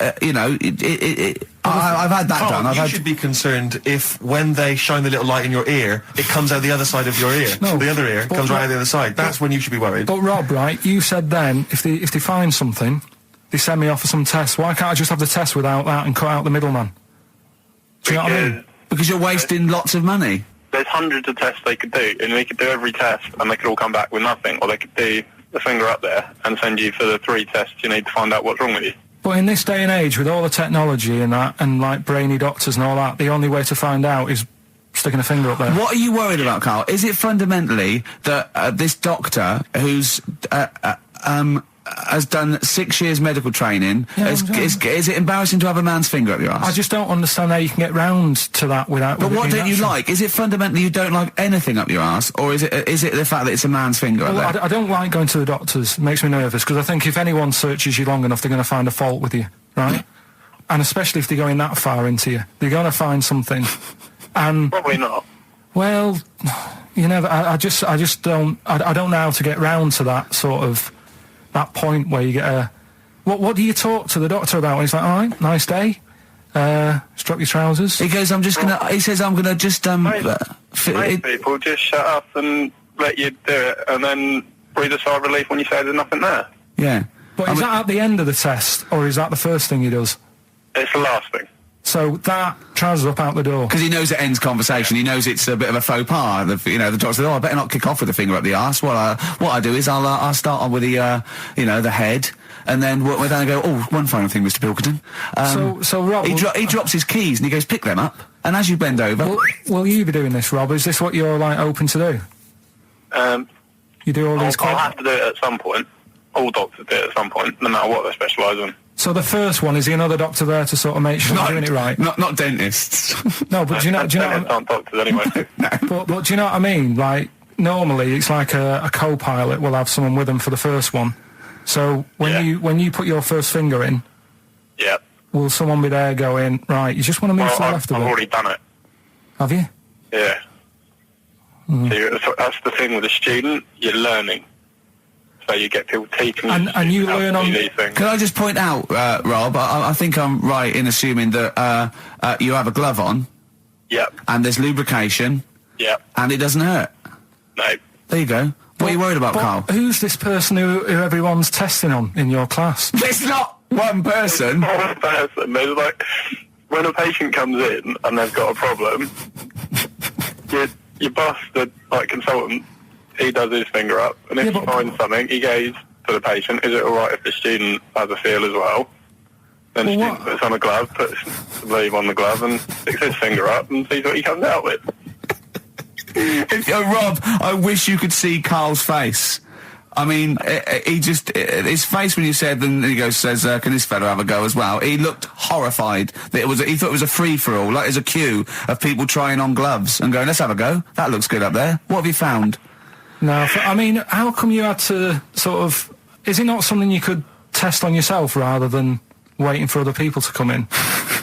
Because then, you know... It's an awkward position to get to, really, isn't it? Well, but you can have a good rummage then without feeling too awkward, but to sort of have a go on your first patient when you don't really know what you're looking for anyway, do you know what I mean? Never really thought about it. Because you don't, if you've never done it before, you pop your finger in there, and you've got to sort of look, you've got to have an expression on your face like you know what you're finding. Well, they can't see what you look, they can't see your face. There. You got the big boss consultant man going, now move your finger there and you'll probably feel this. But he's just done it, he knows what's there. Well, what? Oh, so he's already had a go, he's had a feel, and he's going, right, if you feel to the right, that's the conglomeracy or whatever. The conglomeracy, yeah. Its conglomeracy is in perfect working order. Well, that's... I'm still... Thank you, Rob. I'm sorry you had to go through this. Carl is probably the worst patient you'll ever encounter in your medical career. Good luck with your finals, and thanks very much. And do you know any female doctors who do this? Or? Thank you. XFM 104.9. Thank you. Josh Rouse, it's the night time on XFM 104.9. Steve Merchant, Ricky Gervais, Karl Pilkington, and what is it time? I think so. Yeah. Oh, chimpanzee, that monkey news. Right then. So there's this monkey, right? In Canada. It's in a zoo in Toronto, I think it is. His name's Pascal, right? And what happened was all the people in the zoo sort of said, you know, what can we do? Sort of spice the day up a bit, right? Yeah. So they left... Embellishing. No way this is a news story. Let him read the news. Okay. So they left... Any dates? Just let him read the news, all right? He wouldn't interrupt Moira Stewart. It was about 2 weeks ago. No, because she always says today, so you know it's news. She doesn't say, right, there was a monkey, right? In Canada, right? Just finish the beer all night. A couple of weeks ago, in this zoo in Canada. Right.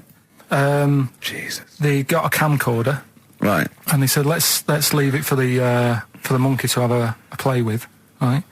So, anyway, they passed it around. Won a BAFTA. And a couple of chimps and that were rubbish at it. They were like filming the floor and all that, and the fingers were always in shot and stuff like that, right?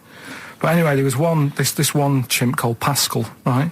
Who annoys me that he calls them monkeys, though. They're not monkeys, they're apes. He was a dab hand at it, right? He was like filming stuff, really good shots, you know, sort of nice mood and that. He used the lighting properly and all the rest of it. No, he didn't. Is this the news? What are you talking about? Is this the news? Steve, it's so annoying. You know it annoys me so much. Things like that. He was a dab hand. He was doing really good shots. It really annoys me. Let's hear the news. Anyway, right, so he started... at night, like when the zookeepers went home, he started filming like other monkeys on the go, like whilst they were at it, right? And he was filming them and what have you. The Ron Jeremy of the zoo. You know it's going to end up on the web. So anyway, the zookeepers came in the next day, and it's like, let's see what shots he's got. Anyway, he's got all this like, you know, all these monkeys at it and what have you. So, this is honestly, you don't know what this is doing to me, Steve. Can I stop him now? So they thought like, actually, there's a few monkeys who aren't at it enough. Do you know what I mean? They have problems, what have you. So let's give them the videos. That is so untrue. This is so untrue. It's so untrue that it was filmed by a monkey. It's so untrue. Right? Rick, I don't know who to believe. Oh, God, you're talking so much shit again. You must know that's not true. There's no way. There's a load of tapes out. Look at me. Don't keep talking. Look at me. Yeah. You must know that's not true. Can we just hear the end of this news? It's all here. You had a go at me last week because I didn't have the full story. I've got the full story. You're still not happy. There is no way that by chance, what should we do? Let's give him a camcorder. That could happen. Right. He then films him at it. That might happen. It might happen, but I don't think he'd keep the camera still. Two, they go, I don't know. This is good stuff. oh, this is good shit. This porn's good shit. Anyway, look at that. He's got a lovely shot. Yeah. So this is ridiculous. Let me just recap, because I lost my way there. So the monkey has filmed the monkey porn, and now they're showing it to the other monkeys. Is he directing? Can you hear him saying stuff? Can you hear him go... It's just like, you know, Chimp Pimp 1, 2 and 3 and all the rest of it, right? But anyway, so they've got all these other tapes, because what happened was, they said he's quite good at this. Oh, and the animals, God! And the animals are happy having him around because he's not a human, he's just one of the gang, do you know what I mean? So they started putting him in with other things like, you know, ostriches. Right. And talking shit. It was and do you know they have a problem with pandas in Japan? So they've sent him out there, filming a bit of. Where are you going? Honestly, you really annoy me. There's no way this is happening. Can we just hear the end? Why can't he just find a real story about a monkey? Let's hear the end. The end is really that he's going to China. He's filming the pandas and what. No, he's not. They wouldn't send a monkey director. They would not send a monkey director. Thunder Road by Bruce Springsteen, possibly the greatest rock song of all time. I don't know. Big words. Big words indeed, but I echo them. Well, we're running out of time. We've got to get on with the show. It's near the end. I hope you've enjoyed it. I hope the scientists stuck in a big, I don't know, hut in the middle of nowhere in pitch darkness, 10 of them. I imagine they've been fascinated, Rick, by the finger up the arse discussion. We had Chinese don't age well, gingers. All that. The big fat kid. Well, actually, they're probably securing the knowledge that if they want to kill some time and it's dark, there's anything better than stick your finger up someone else's ass. Exactly. So enjoy that. But they've been hanging on for Rockbusters clues, I imagine. Here's the answer. So give us the clue again quickly. All right. So the first one was the fella let his wife know how he got the bruise on his legs. Go on. Right. That was Courtney Love. Yeah. Courtney Love. So that's Courtney Love. So that's the first one, CL. So that one's fine. The second one, that Potter lad. What am I doing? Letting that one go? Just let it go, just let it go. Am I just letting that go? Annoyingly, we haven't got time to take issue with it, Rick. Okay. That Potter lad, he's got a lot of bottle, hasn't he, doing all that stuff with the wizards and that. Go on. That's Brave Harry, the Bravery, current sort of XFM band, the Brave Harry, that works as well. No, it doesn't. And the last one. No, it doesn't. No, it doesn't work. The Buddhists. It doesn't work. Won't be able to get in their temple without Doesn't these. work. Brave Harry. Doesn't work. Brave Harry. The Buddhists won't be able to get in their temple without these. TM. That's the monk keys, right? So who got all them? The monk keys. Who got all them? Right. Which band are called the Monk Keys? The Monkeys. Oh, the Monkeys. Yeah, the Monkeys. Right. So who's the winner this week? The winner this week is Gina. Well, we're letting that go, yeah. Gina got them all right. I think her text said she was from Horrorstead. I don't know. I've never heard of that place, but I assume that's right. But Gina, you win that selection. I can't believe she got them. I cannot believe she got them. But she wins those and also goes into the prize draw. We'll have 6 people competing for that original Matt Groening thing. If you go to rickygervais.com, you can see Matt actually doing that. We've got a signed Nigel Tufnell and original drawing of us as Flanimals. Actually, what I say, xfm.co.uk/Ricky. If you want to have a look at the picture. And well, that's it. It's 3 o'clock. I'm Ricky Gervais with me, Steve Merchant and Karl Pilkington. More drivel next time. A shaven monkey. Right.